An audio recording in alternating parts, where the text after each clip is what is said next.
Chapter 31, The Riddles of Ravenclaw. At that, a lot of people shrank back and developed looks of consideration. Anyway, like I was saying, I do understand that you may have questions, but honestly, a lot of what you've been told about me is utter rubbish. I'm just a normal boy, a normal student. I'm really not all that interesting. So please treat me like you would anybody else, Harry said. With that, he started to fill his plate with the food that had appeared.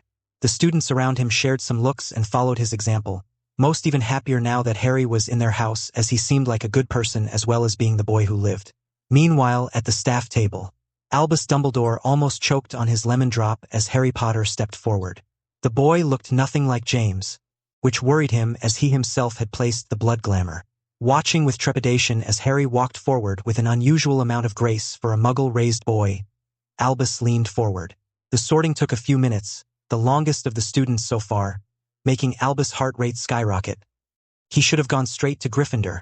Eventually, when the hat shouted Ravenclaw, Albus almost wept in relief.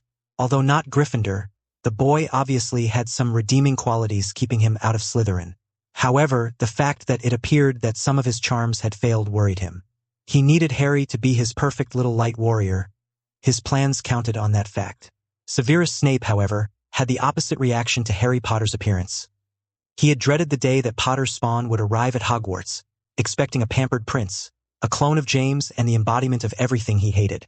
Therefore, he was surprised when the long-haired, delicate-looking boy walked forward with his head down at first. The boy was small for his age and walked with an innate grace that had Severus scowling. That scowl, however, soon died when the boy looked up. His features were soft small nose, slightly pouted lips, and high cheekbones, but most shockingly were the vivid emerald eyes. Eyes Severus had once loved, that had belonged to the sister of his heart. The boy looked like a male version of Lily. Sure, there were traces of Potter, but they were well hidden. The boy had even somehow managed to avoid the dreaded Potter hair. His hair falling in waves and curls to his shoulders, not perfectly in place, but a far cry from the untamable mane his sire had. Severus watched with bated breath as the boy sat to be sorted, and he wondered if maybe he would be a snake, but dismissed that thought. No Potter had ever been in Slytherin as far as he knew. The hat seemed to be taking his time, and Severus wondered if maybe the boy would break the pattern before it called out for Ravenclaw. Clapping politely, Severus almost missed the nod Potter had sent to Draco Malfoy. Wondering what it was about, Severus tuned out the rest of the sorting, clapping whenever he heard Slytherin shouted out. After the feast was finished and Dumbledore gave his warnings and spoke nonsense, Harry followed the other Ravenclaws up to their tower, being led by Penelope Clearwater, who Harry had never met, but remembered getting petrified in his second year and for dating Percy Weasley. The other prefect, Jason Samuels, Harry had never heard of. Making the first years wait while the rest of the house entered, Penelope waited for the door to close before beckoning them all closer. Right, we have a tradition in our house for first years, which is that you all have to work together the first time to unlock the door. Unlike the other houses, we in Ravenclaw don't have a set password. Instead, the door guardian will ask you a riddle. To get in, all you have to do is answer correctly, she explained. Harry shared nervous looks with the rest of his housemates. He had become a lot more studious and cunning since having the blocks removed, but he didn't know if that would correspond with him being able to solve riddles. Right then, are we ready? Jason asked. Harry, alongside his year mates, nodded and waited for the guardian to speak. You will always find me in the past. I can be created in the present, but the future can never taint me. What am I? Harry thought about it and failed to reach a conclusion straight away. He had first thought about memories, but he knew from his own that they could be tainted quite easily. However, after a moment, a new idea hit him. Sully seemed to have worked it out as well as she bounced slightly. History, she said. The others all nodded and realized the answer after she spoke. Correct, the guardian said, opening the door, leading them up the spiral staircase and into the circular common room where the rest of the house was waiting. Penelope walked forward and led the group into the room.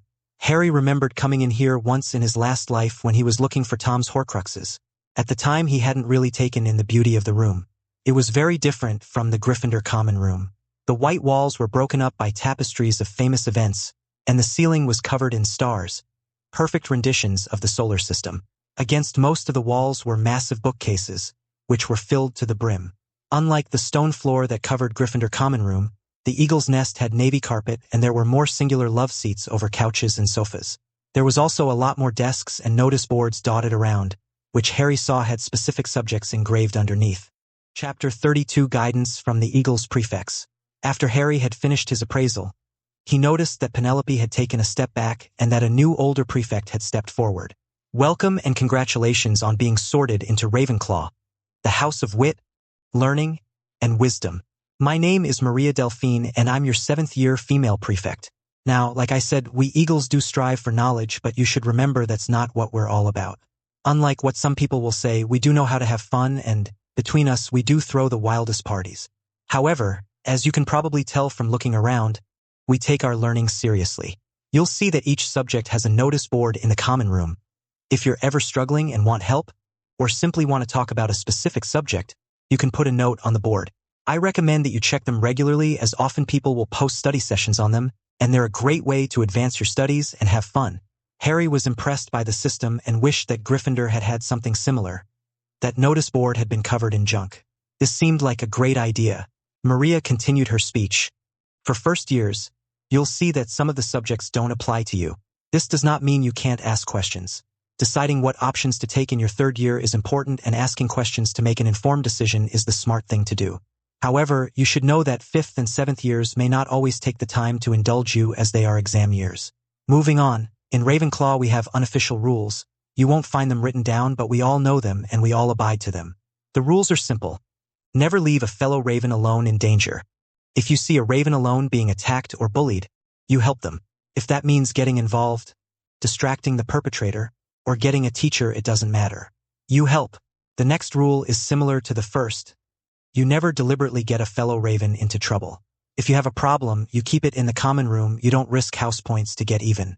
The last rule. Never be afraid to push the boundaries of knowledge or conform to what is expected. We all have our strengths and weaknesses. Never feel that you have to back down. Chase the knowledge you desire if that's your passion. Maria's speech left the first years nodding in agreement. A second 7th year stepped forward, this one a wiry Asian male. Like Maria said, we are Ravenclaws and we stick together. I'm Tomas Lee, your male 7th year prefect.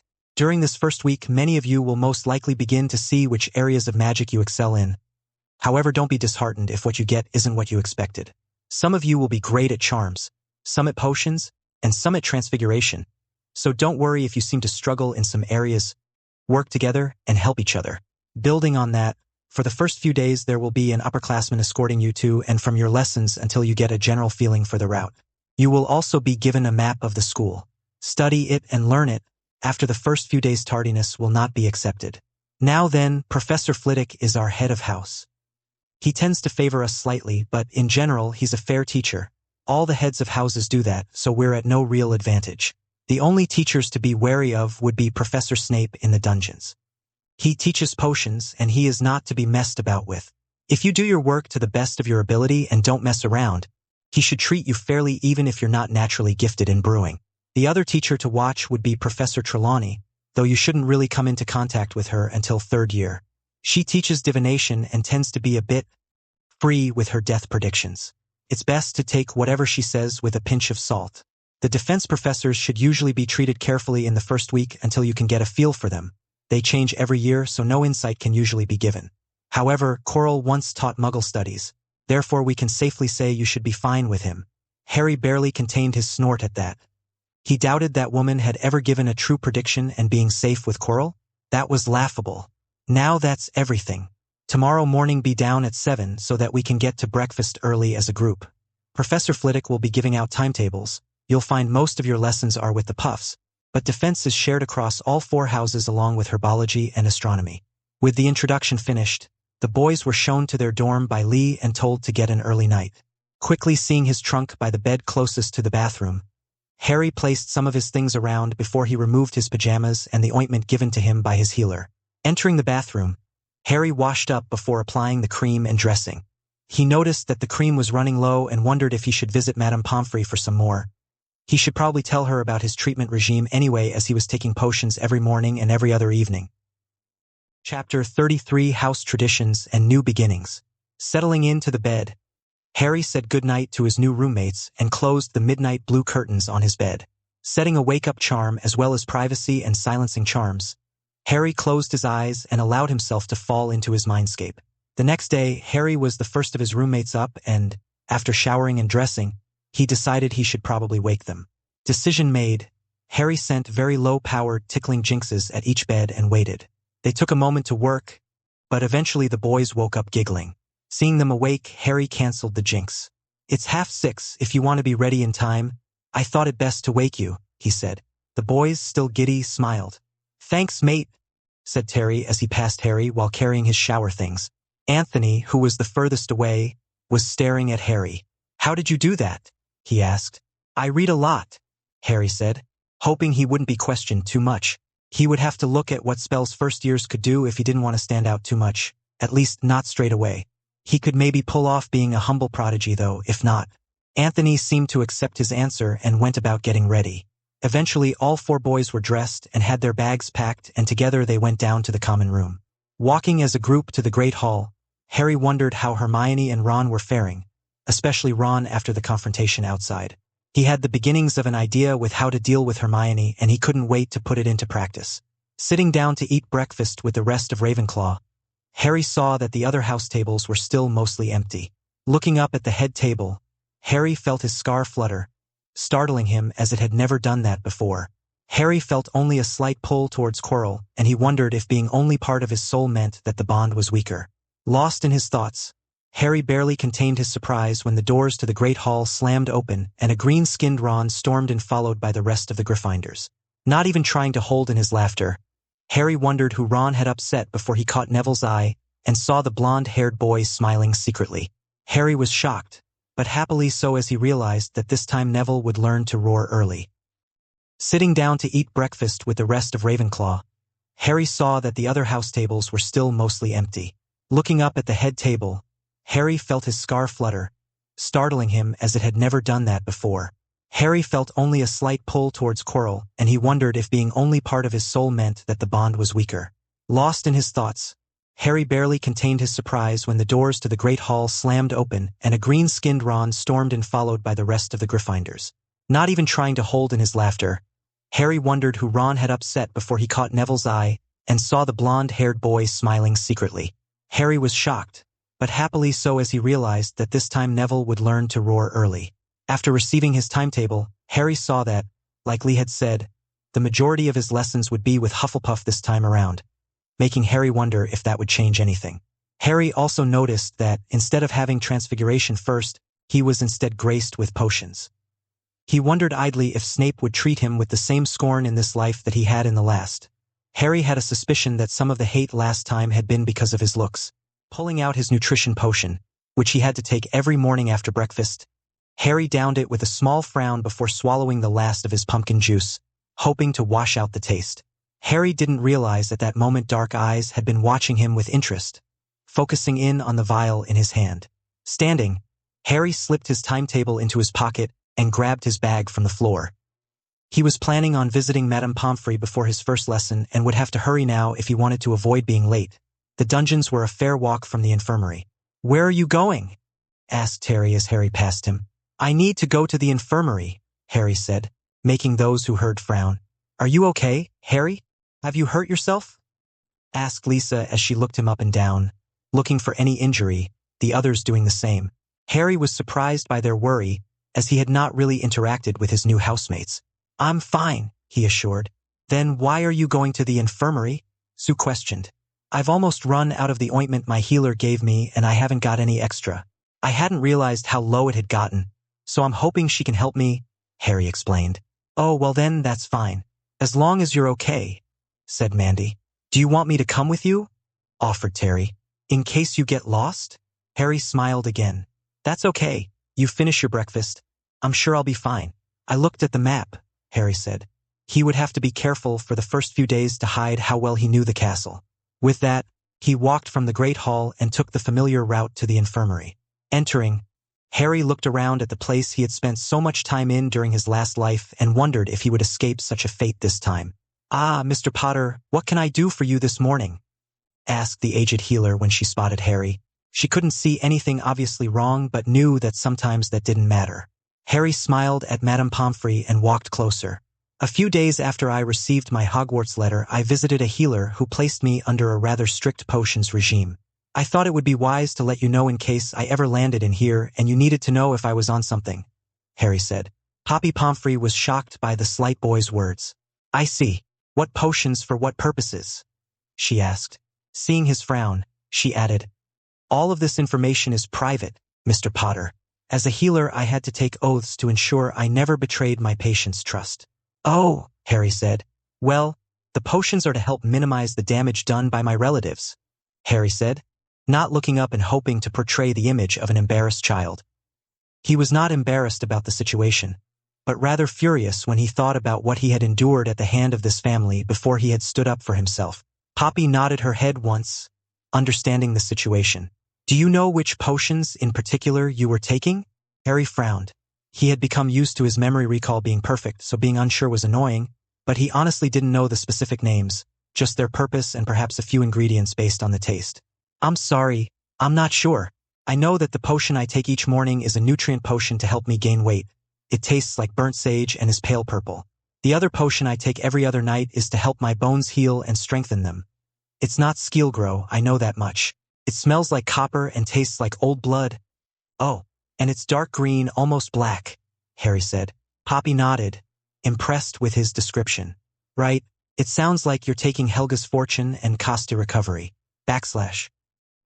Chapter 34 Unexpected Potions Talent. Harry just shrugged. He had never heard the names before, but he was admittedly no expert in potions, and when the healer had prescribed them, the names were not given, just the purpose and dosage. I'm also using an ointment to help my scars fade, which I'm running low on, Harry said. It's pale blue and smells like mint and coffee. Poppy frowned. I can't seem to recall any ointments which fit that description. I shall have to ask our resident potions master, she said, racking her brain. Harry tilted his head to the side. I have potions first thing. I can ask him if he knows, Harry offered. That would be helpful, dear, Poppy said. Now, if it's potions you have, you had better pop off. Professor Snape doesn't tolerate tardiness. Unless you have any other matters to discuss? She asked. No, ma'am, Harry said, turning to leave. Mr. Potter, I would like to give you a health scan in a few weeks to check the progress of your potions, she said. I will send you an owl when it's time. Nodding, Harry continued and quickly made his way to the dungeons, entering and taking his place just as Snape walked in. Harry decided he must give the same speech at the start of each year. You are here to learn the subtle science and exact art of potion making. As there is little foolish wand waving here, many of you will hardly believe this is magic. I don't expect you will really understand the beauty of the softly simmering cauldron with its shimmering fumes, the delicate power of liquids that creep through human veins, bewitching the mind, and snaring the senses. I can teach you how to bottle fame, brew glory, and even put a stopper in death, that is, if you aren't as big a bunch of dunderheads as I usually have to teach. Harry kept his head down and wondered if Snape would call upon him again like he had last time, letting out a breath when he started the roll call. He did seem to pause on Harry's name slightly, making Harry look up in question. However, he soon recovered and continued down the list. After waving his wand and putting the directions on the board, Snape told them to brew the potion so he could assess their natural talents. Calling randomly on students to ask them questions, he eventually targeted Harry. Mr. Potter, what is the best way to prepare pixie wings? He asked. Harry frowned for a moment in thought, making sure not to stop stirring his potion. I suppose, sir, that it depends on the purpose of the potion they're being used in. If they're being used in a stimulus potion, such a pepper-up, then they're best powdered, as this would increase the surface area and speed up the reaction time. However, if they're being used in a glamour potion like Polyjuice, they're best chopped, as this would make the effect longer lasting, Harry said, remembering the information he had read in Snape's old textbook he borrowed in his 6th year. Severus barely kept his shock from showing. Not only had the boy given a perfect answer to a trick question, but he had understood the effects of ingredient preparation to a level some 7th years had yet to grasp. Perhaps he should have a chat with the boy and see if he had prior tutoring, although he doubted it, as Albus had told the staff in their meeting this morning that the boy was muggle-raised and new to their world, making Severus wonder just where the boy had grown up. Meanwhile, the other students, unlike Severus, didn't mask their shock. The other Ravenclaws looked a combination of proud and wary. 5 points to Ravenclaw, Mr. Potter, for such a well-thought-out answer, Snape said, shocking Harry into forgetting to add his counterclockwise stir. Harry didn't think he had ever received points in potions until Slughorn had taken over. Please stay behind at the end of class, he instructed. After the lesson ended, Harry told the other Ravenclaws to go ahead of him and to let Flitwick know where he was. "If you're sure, Harry," Padma said, leading the others out of the classroom. Turning to Snape, who had watched the interaction in silence, Harry hoped his face didn't reveal anything. He was glad he had been asked, as he needed to question the man about his ointment, but he was curious enough to see what Snape wanted. "You wish to see me, sir?" Harry asked. "Yes, we were led to believe that you had been Muggle-raised, Mr. Potter, yet you showed a surprising level of knowledge and ability for that," Snape said. Harry internally cringed. "Thank you, sir," he said. "I like to read and I have an almost perfect recall. I'm also very good at Muggle cooking." Severus hummed in consideration as he looked at the boy. He was tempted to look into his mind but knew such an action would be frowned on. "You do a lot of cooking?" he asked. Harry flinched, knowing Snape would pick up on it. "Yes, sir," he said. Severus wondered why his question would elicit such a reaction. "Very well. I will keep an eye on you in class, and if I feel you're not being challenged enough, I will aim to rectify the situation." Harry was floored by the offer. He hadn't considered Snape to be the type of teacher to go out of his way to actually help students achieve more. "Thank you, sir," Harry said. "You may leave now," Severus said, wondering about the mystery boy who refused to meet his preconceived expectations. "Actually, sir, there was something I needed to talk to you about," Harry said. Intrigued, Snape raised an eyebrow in question. "Yes, this morning I visited the infirmary, and while there, I mentioned that my scar ointment was running low. I'm not sure about the name of the ointment, and when I mentioned its properties, Madame Pomfrey couldn't place it," Harry said. "I see. Tell me the properties," Severus said. "I don't know much about it, to be honest. It's pale blue and smells like mint and coffee. There are no fragments in it, and the consistency is like melted wax. It also makes the area where applied tingle slightly for a minute. I was told to apply it every night for 6 months, at which point my healer would check the progress and, if need be, change the dose," Harry recited. Severus let out a hum in thought. He had a good idea, but it was a more obscure ointment usually used for old scars that were not medically treated. It didn't often get used in Britain because of this reason, and it made Severus wonder about Harry's life before Hogwarts. "I believe you are using Apollo's tears," he said. "Thank you," Harry replied eventually, unsure what to say.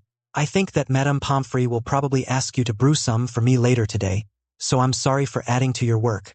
Harry didn't want the man to start resenting him again.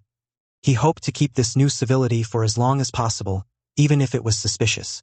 "Most likely, Mr. Potter, but it is no bother," Snape said dismissively, letting a silence fall. Harry stood for a moment, unsure what to do. "Should I leave now?" he asked, waiting to be dismissed. "Yes, you may go," Severus said, conjuring a piece of parchment and writing a note. "Give this to your professor."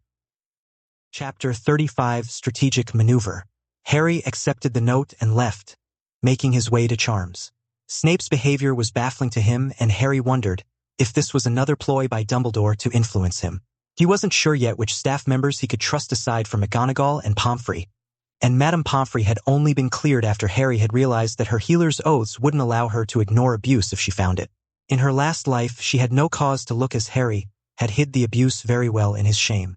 Harry was unsure about Snape, though, as last time he had been so loyal to Dumbledore yet not.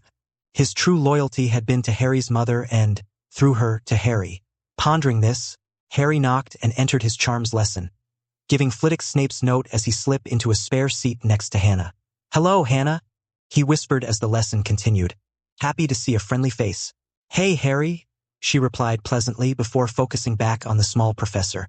Harry, however, barely paid attention to the rest of the class after that, as he could do the simple charm in his sleep. Instead, he focused on what he would do next. Harry slightly regretted not planning his actions more before he had returned to this time, as he had so much to do and so few solid plans.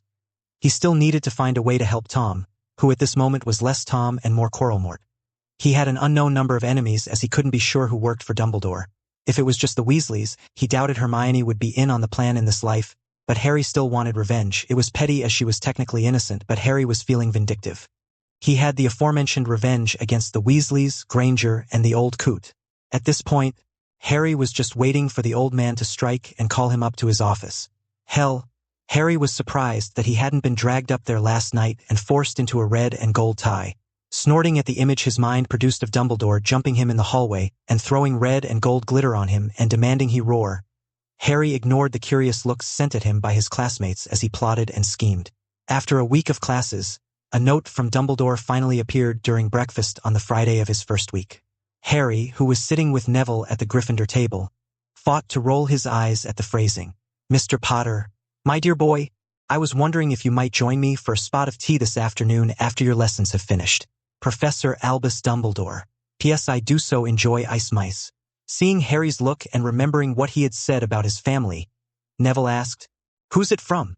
Harry, handing the note over, resumed eating. He was prepared for this, he told himself. "What do you think the headmaster wants with you?" Neville asked after he had read the note, his voice slightly worried for his friend. Harry pretended to be confused and shrugged his shoulders. "I have no idea," he replied. "Well, I wouldn't worry, you haven't done anything," Neville said before he cringed. "Well, not anything too bad. You don't think it's about your argument with Ron, do you?" Harry smirked when he thought about his confrontation with Ron just yesterday. Due to the way September 1st fell in the week, school had started on a Tuesday, and it hadn't been until Thursday that Harry had shared a lesson with the Gryffindors. Entering herbology, Harry had immediately gone over to Neville, asking how he was settling in and what he had done to Ron while they waited for Professor Sprout to appear. It was during their conversation when Ron had pushed his way over to Harry, his skin still slightly green. "Harry, mate, why didn't you say anything before the sorting?" Ron asked in an overly friendly voice. The class seemed to go silent when they saw what was happening. Harry spared Neville a look of exasperation before turning to Ron. "Who are you?" he asked. Ron seemed to puff his chest up slightly before holding his hand out. "The name's Ronald Weasley, but you can call me Ron. All my friends do." Harry looked at his hand before shaking it limply. "Well, Ronald, what do you want?" Harry asked. The crowd seemed to pick up on Harry's tone and all took a step forward, wanting to get a better look at the pair of them. Ron seemed slightly confused for a second before he smiled overly confidently again. "Well, mate, I thought I would come over and rescue you from Longbottom. You can't want to hang out with him, he's not even a proper Gryffindor. You need friends like me, being who you are," Ron said. Harry felt more than saw Neville cringe at Ron's words and narrowed his eyes at the redhead. "Wait, you thought you would come over here and rudely interrupt my conversation with a friend, just to insult said friend and what? I would suddenly leave Neville and want to hang out with you," Harry said incredulously. Ron stood stupidly, his mouth slightly open before he said, "Well, yeah." Harry shook his head. "Unbelievable," he said, truly shocked at Ron's stupidity. "Why would I want to hang out with you? I don't even like you. You're rude and obviously only want to be my friend because of some silly title the media gave me for something I don't even remember doing. But, I'm a Gryffindor and you're the boy who lived dash." Harry cut Ron off. "Why would I care what house you're in? Especially if it's Gryffindor when I'm in Ravenclaw." "Well, you were supposed to be in Gryffindor," Ron shouted. "Supposed to be?" Harry repeated, looking around and seeing the whole class was now silently watching their argument. "Yes," Ron shouted. "You may as well be a slimy snake now. Everyone knows that all the other houses are full of dark wizards. You were supposed to be in Gryffindor with me. We were supposed to be best friends and go on adventures and be heroes." Harry felt his eyes widen in disbelief as the class started muttering, all with looks of disbelief and anger on their faces. "There's nothing wrong with being in Slytherin. I would have been happy to be put in that house or any house, however. Even if for some reason I had been put into Gryffindor, I would never be friends with somebody like you," Harry said, barely keeping from laughing out loud at Ron's hot-headed announcements. How Harry had fallen for his act last time he would never know. "Merlin, you're ruining everything," Ron screamed. Harry almost laughed at that, and he wondered idly if Ron was actually stupid enough to blurt out all of Dumbledore's plans right now in front of their entire year group. "Why? Because I was sorted into a different house from you? A boy I have never even met? Because I don't want to be friends with somebody who only wants to latch themselves onto me like a leech for something I don't even remember doing? Because I'm not the perfect little boy who lived you were told stories about growing up? The little light wizard hero? Well, I will never be that. I'm just Harry. I'm not some special superpowered Gryffindor hero.